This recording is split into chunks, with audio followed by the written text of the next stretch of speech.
Earlier this week, on Memorial Day, Republican representative from the state of Michigan, Peter Meijer, tweeted out an attack on his fellow Republicans. Here is what he had to say in his Twitter account, in the tweets. I struggle with Memorial Day.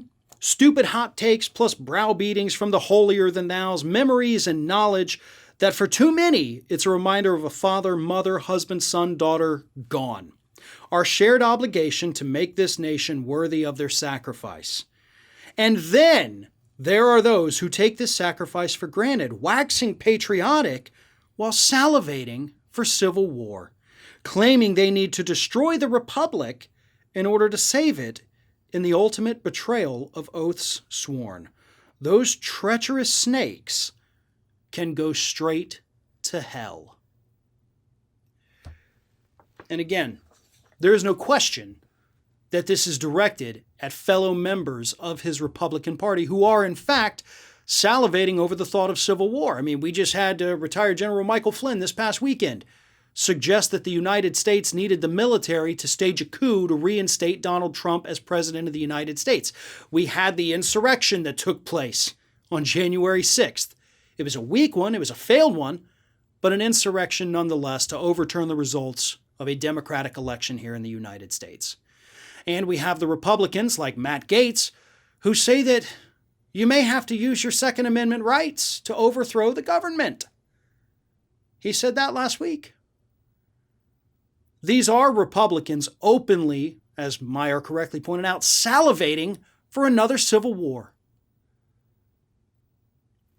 There's not a whole lot of Republicans right now willing to speak out about the insanity in their party. Those that have been punished by that same party. And that does not excuse any of the past sins of these individuals. Now, Meijer here, 33 years old, he is a freshman. He has not had time to do some truly horrible things yet.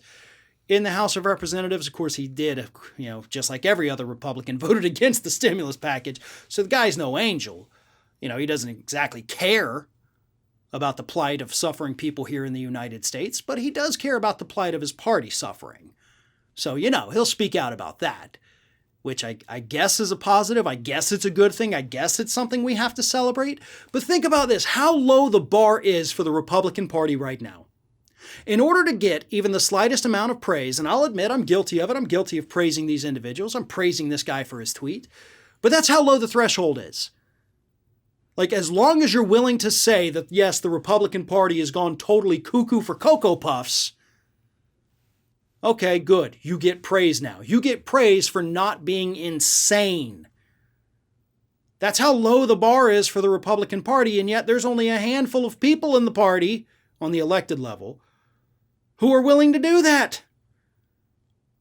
I've repeatedly said the Republican Party cannot be saved, and it should not be saved, and I still stand by that. But I do think what we're kind of starting to see now, and I think Meijer had just had enough of it on Memorial Day, when you do see all the faux patriotism from these individuals. Meijer is a guy who did serve. He served in the military. He was over there in the Middle East. So this guy understands. He's seen the horrors up close, firsthand. And I think that's what really set him off. Because you have all of these other individuals waxing patriotic about it, pretending to be these hardcore flag wavers, while at the same time attacking the very institutions that make this country what it is.